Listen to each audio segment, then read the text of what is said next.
local history, local culture, local events, your community. This is the Joe Kelly Show. Welcome to the show, everybody. Thanks for joining us. We're in Cooperstown. We're at the National Baseball Hall of Fame and Museum, and we're talking with somebody who knows about this museum, this special place. And he's only been on the job for 2 years, Josh? Yeah. And but you've known baseball all your life, and we're going to talk about some baseball. Why is this such a special place, do you think, Josh Rawitch? Well, I think when you think about what we represent, we obviously preserve baseball history going back to the beginning of the sport. So that in and of itself, this is the place where everybody wants to come. It's on everybody's bucket list, and I always tell them, take it off your bucket list and get it on your to-do list. But in addition to preserving the history, we're honoring the greatest legends of all time here in the Plaque Gallery, and we're connecting generations like really no other place on the planet. Yeah, the generational thing, I look at that and think about that as I look at the Hall of Fame, as I walk the hallways. You see all ages. I mean, you see kids that can barely walk to adults who can barely walk. Yeah, and we have something, I believe, for everybody. I think that there's a lot of things we've added over the years that have made it so that a young kid can come in and have an interactive experience and make their own plaque or make their own baseball card. And a grandparent can come in and remember the game from World War II and still have an amazing time here. And we watch it every single day. It happens all over the museum. I was looking at, for my plaque of my favorite Hall of Famer, and that was Mickey Mantle. I'm a longtime New York Yankee fan, and Mickey Mantle was the guy that I always followed. How about you?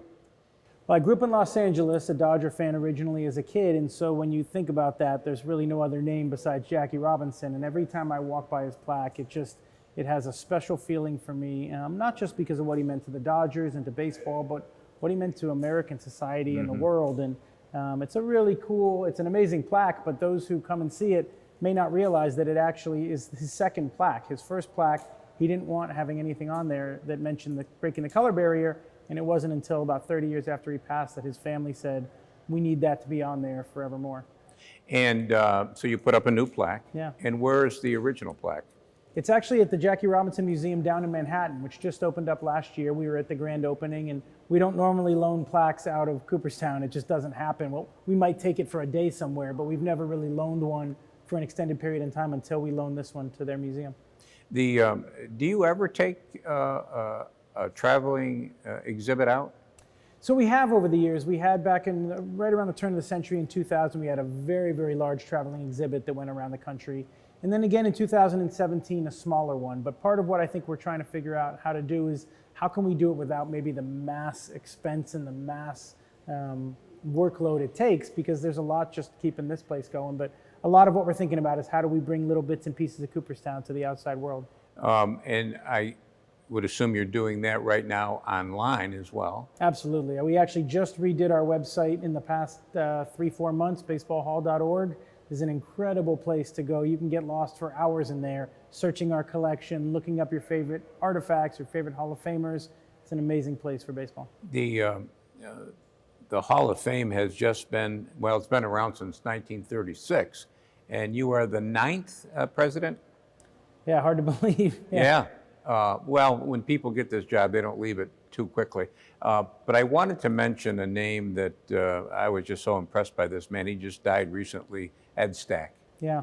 So Ed was a president before me, several before me, but was on the board all the way until he passed. And so I did get the opportunity to get to know him, and he's just a wonderful man. We paid tribute to him this year at induction weekend because he just, for basically 6 decades, he did as much for this institution as arguably anybody who's ever been a part of it. Yeah, you know, when we talk about people that have been a part of this institution, you've had such wonderful people here. Bill Guilfoyle. Yeah. He was just a tremendous guy. And I think he started, he was doing PR for Major League Baseball teams. Yeah, he was with the Pirates, and actually in my office I have a baseball signed by Bill Guilfoyle, Ed Stack, and several of the presidents that predated me. So it's a pretty cool memento. And I have to mention, we're mentioning names now. I probably shouldn't go down this path, but we're mentioning names, and just a favorite of mine was Jeff Idelson. What a gentleman he was for a lot of years here. He's the reason I'm here. He's the one that called me and suggested that this might be a good position for me, and I owe a lot to Jeff Idelson, that's for sure. All right. When we come back, we're going to be talking more baseball. Short break, right back.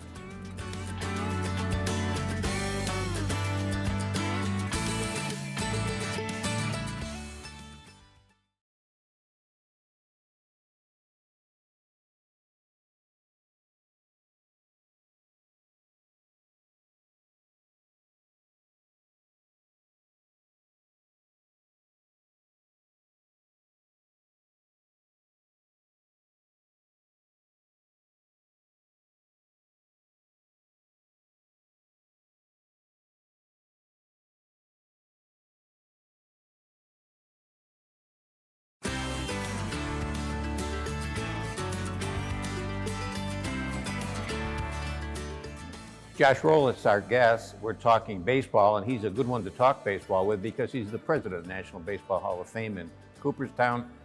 And I should have thanked you for letting us come in here and set up like this. It's our pleasure to have you here, and there's no better place than the Plaque Gallery. One of the things you were talking about, this place, this institution, helping take baseball from generation to generation. And you do that in a variety of ways, including exhibits. And the one I saw upstairs, which I just love, is the baseball card collection. Whoever put that exhibit together was doing their job. That's just a great exhibit. It brings back such memories. It does, yeah. It's called Shoebox Treasures. It was our most recent one until we open our next one next year. And I think back to that's how I fell in love with the game. My uncle sent me my first pack of cards. I can remember who the guys were. I collected all through the kind of boom of the 80s and 90s. And so everybody has their stories of the cards that they collected when they were a kid. And now it's changed, certainly. Kids are collecting players on Sony MLB The Show, and my son gets just as excited when he opens up a pack online to see which guy he gets to play with. But the concept of baseball cards has been around for over a century and is what keeps us all connected. Were you a baseball player? Yeah, I played through high school, yeah. Yeah. The hall has been dependent, got started by a family, the Clark family. And this place started very humbly. If I recall correctly, it was one room, baseball, and not much more. Yeah, literally right down this hallway right here was a one room. It's now actually our bathroom out front was the museum. But it started ultimately when the current chairman of the board, Jane Forbes Clark, her grandfather, basically understood that if you put something here like this and created a museum, you would draw people to Cooperstown. So it was really ahead of its time in terms of what tourism can do for a community.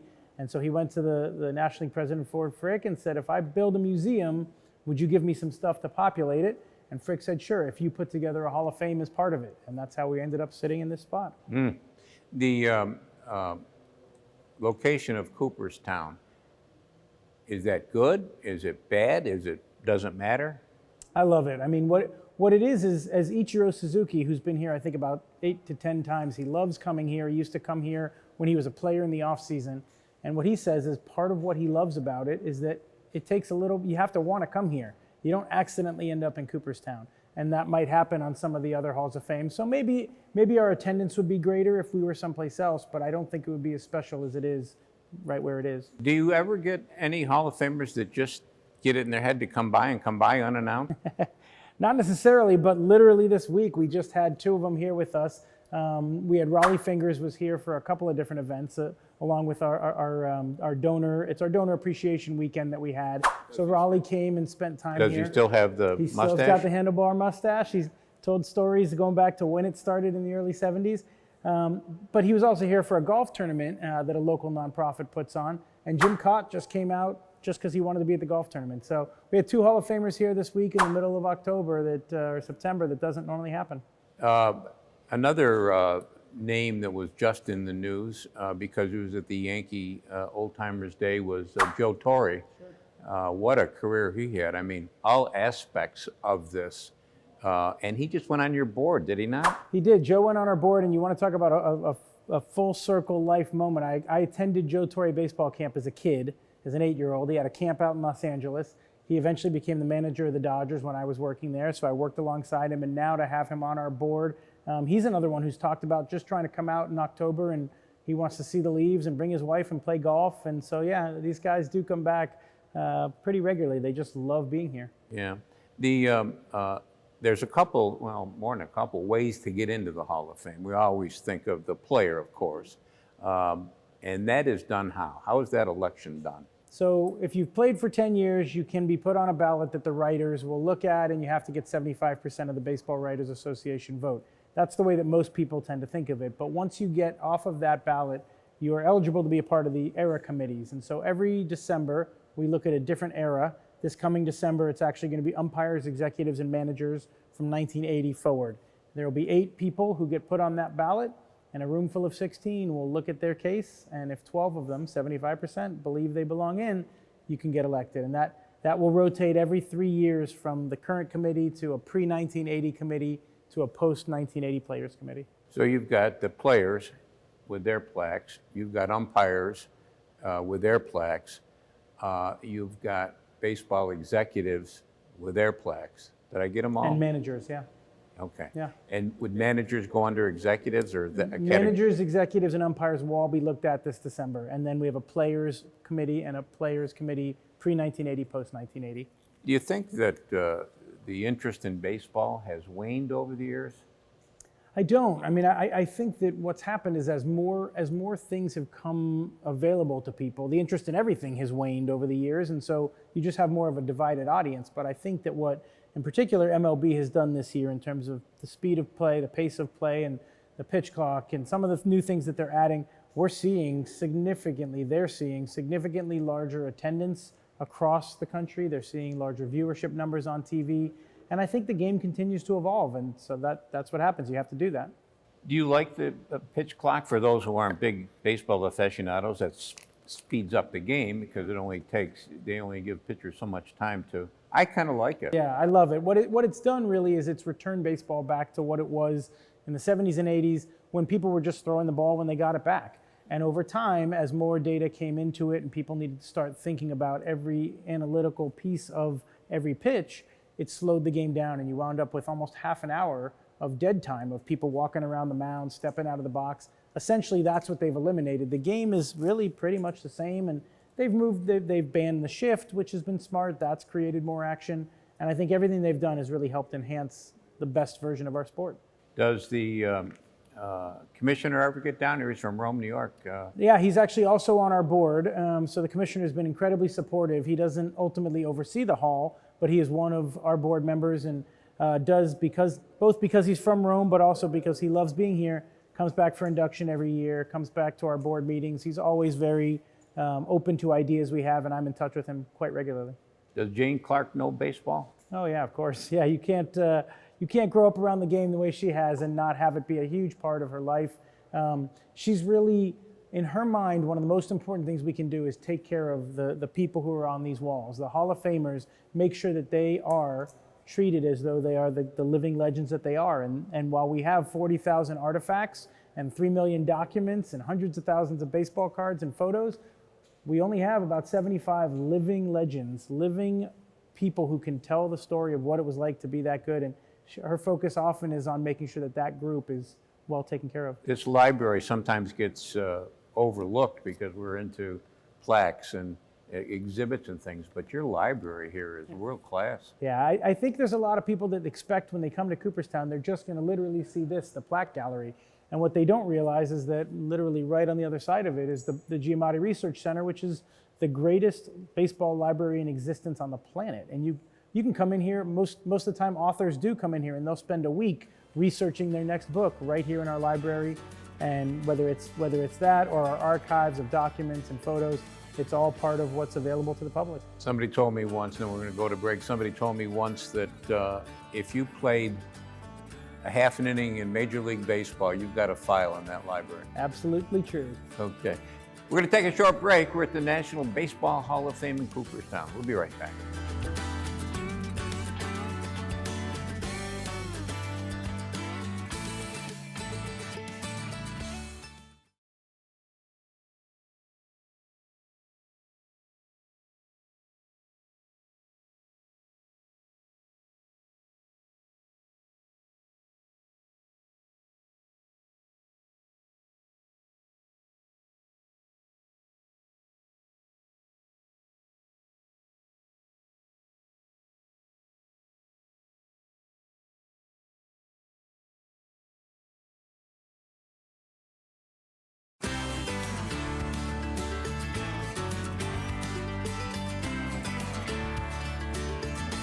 And welcome back, everybody. We're at the Baseball Hall of Fame, National Baseball Hall of Fame in Cooperstown, New York, and this is where it all happens if you're a baseball aficionado, and every year thousands come in. What would be a good average year for you attendance-wise? It's almost 250,000 people that are coming after the pandemic. This year we should be right around 250,000. And the people that come in here, I see them walking around. Many of them have their home team. The gentleman just over there with the Chicago Cubs. I see somebody else with a New York Yankee. They wear their colors. No, they do. There are a lot of days where I will do a walk through and I'll see how many teams I can snag and just a walk from one side to the other. Most days you're going to see someone from all 30 fan bases here, and that's pretty cool. Josh, you mentioned earlier that part of your mission is to reach out in generations and things like that. You've got and I forget the name of the exhibit, but it's the Black Initiative exhibit. Talk about that. Yeah, so opening up next year, in the spring of next year, is going to be, it's called the Souls of the Game, Voices of Black Baseball. It's been a project we've been working on for almost 2 years now. And really what it is it's a chance for us to tell the story of Black baseball history through those who lived it. Right now we have Ideals and Injustices on the second floor, and that opened in 1997 when Jackie Robinson had the 50th anniversary of breaking the color barrier. So in the last 25 years, there's a lot of history that's happened that we need to tell. There's new ways we look at history, and we need to be able to tell a more complete story. And so that'll be our next big exhibit opening sometime early next year.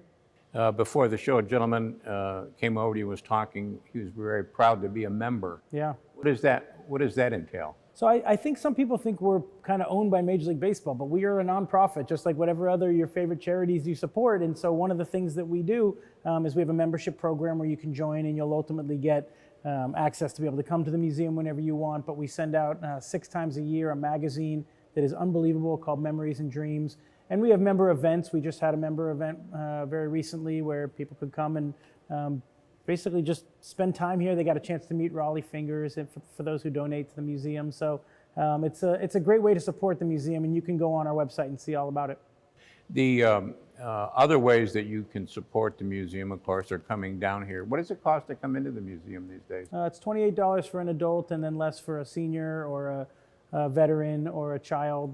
Different pricing for that. Something I've never noticed before, under some of the plaques, you've got a small symbol. Am I correct that these are players that served in World War I, World War II? Yeah, there are 70 players who have a medallion below their plaque, and that represents the branch of the military that they were in and the conflict they served, because all 70 of them served during wartime. They stepped away from their playing careers to go serve their country, and then in most cases came back and somehow continued to play at MVP type levels. These are the best of the best. And they're actually, many of them are now honored on the USS Cooperstown, which we commissioned earlier this year. An amazing ship that represents those who are in the Navy. I'm glad you mentioned that, because I forgot about the USS Cooperstown. It's been a busy year. Yeah. And I'm looking over your shoulder at Ted Williams. He served in 2 wars. Yeah, but a lot of people don't think about 2 wars, an incredible fighter pilot, and quite often talked about that being the proudest moments of his life, was serving his country. You have someone like Bob Feller, who was the very first person when Pearl Harbor was attacked. He went the very next day and signed up to serve his country. And you think about what it takes to be that good. Someone like Stan Musial was the most valuable player, went away to war for a couple of years and came back and was an MVP again. Like, it just doesn't make sense that could happen. And you wonder how good the numbers would have been for Ted Williams had he not interrupted. We were just talking about that this morning with somebody else. Yeah, it's unbelievable. And somebody was writing, a baseball writer was saying that one of the keys to his success was his great eyesight. Yeah, which is also what probably made him a great fighter pilot as well. Yeah. One of the other exhibits that I always see when I come here is your World Series ring collection. My goodness, you've got every one of them. Yeah, it's pretty unbelievable. And when you go up to the 3rd floor and you see Autumn Glory, it focuses on a lot of things. It's got all of the World Series rings from the past. It's got an entire display on the most recent World Series winners. So this year, myself and another person from our office will be at the World Series, and when it ends, we're going to be in the clubhouse collecting new artifacts to replace the ones from the Astros that are there right now. So it's definitely a favorite when you see how the rings have changed from 1903 to 2023. Pretty mind-blowing. How are the players, current players, and owners and organizations? How do they treat you in terms of those artifacts? They could not be better. Honestly, I think when they recognize that something that they're giving us is going to be preserved for all of time, they want their stuff to be in Cooperstown. And it just happened not that long ago, probably 3 weeks ago. I had George Sisler's great-great-grandchild here. We had his glove, and I was able to put that in his great-great-grandkid's hands and say, when we promised Mr. Sisler 70 years ago that we were going to honor him, we mean it, and we want to preserve these forever. I remember Jeff Idelson had to go to San Francisco once, and I'm trying to think of why he went. He was after a ball that would have been Barry Bonds. Could have been, yeah. We collect history, not just of Hall of Famers, we collect any sort of history that's happening throughout the game. We're always talking about what's going on, and that's why the Savannah Bananas, who are being recognized in a new exhibit here, their history as well. Yeah. How far in advance are you planning these exhibits? Is this a big deal to plan an exhibit? It does take quite some time. So we are usually looking about 5 years out. We have a pretty good idea what the next 3 to 5 years are going to look like, but new things pop up and we have to be flexible and willing to change if something happens. In terms of the money that it costs to put this place on, do you do, besides the admission, do you do fundraisers? We do, and I appreciate you saying that because we do have fundraising events. We do ask people who just make donations throughout the course of the year. But just this past weekend, our Donor Appreciation Weekend was really, I think, a great opportunity for people to come and they get a chance to literally have dinner and drinks here in the middle of the plaque gallery, spend time with Hall of Famers, and yeah. I think you're a victim of your own success in a way, because somebody comes in here and they see how well everything is done, how classy everything is here. They say, well, they must be floating in money, so they don't need my money. Yeah, well, what I don't think somebody can see is that underground we have 40,000 artifacts and 3 million documents that we're preserving for the rest of time, and that costs money. And preserving this history and putting on these events, honoring the excellence, it does require money, and that's part of what we do as we go out and fundraise. The access to the library, what do you need to do to get access to those files? So during the week, you can literally just go in and talk to our librarians who are in there, and you have access to it. On the weekends, they're strange hours, or it's closed because we have to give people weekends when they're working, but you can call if you're from a distance and set it up in advance and have stuff sent to you quite often. So it's really an unbelievable place to go check out. You've been on the job a little bit now. Have you got some thoughts in the back of your head, some vision that you'd like to take this institution? Yeah, I mean, I really have spent a lot of time thinking about how do we continue to make this place relevant for the next generation of fans. And so whether that's a Make Your Own Plaque Interactive or the Savannah Bananas or a number of things, we're thinking about how to make this the sort of place that my kids, who are 12 and 15, can come and have the exact same incredible experience that I had when I first came here when I was 20, and that my dad and grandparents and so it takes a lot of time and energy to think about how do we stay relevant, how do we continue to evolve, but it doesn't mean we have to change this place from the amazing, wonderful, bucolic village that it is. It's just making sure that it continues to resonate with the next generation of fans. Does the board help you with this? Oh, absolutely, yeah. We've got an incredible board of former Hall of Famers, business leaders, legends of the industry who care about this place deeply. And so and there's 100 full-time employees and 100 part-time employees who come here every day with that goal in mind of preserving history, honoring excellence, and connecting generations. And you do that through the exhibits, and I've mentioned a couple. Are there a couple more that you want to mention that? Sure. I mean, on the third floor, you've got Your Team Today, which has a locker for every single team. So whether you're a Brewers fan or a Reds fan or a Cardinals fan, you're going to be able to come see 10 really cool artifacts of your team. We've got Viva Baseball focused on Latin American baseball. We've got a Babe Ruth exhibit. There's truly something for everyone, and you got to come see it for yourself. Well, I think people do have to come see it for themselves. Thanks for taking such a big part of your day with us, because I know it's been a busy day. That's and my we pleasure, appreciate Joe. it. Thanks for having me. Thank you. Well, that's it for this week. We'll be back next week. We'll do it all again. Don't forget CNYhomepage.com. There's a lot of good stuff there. Until next time, take care of yourself, everybody.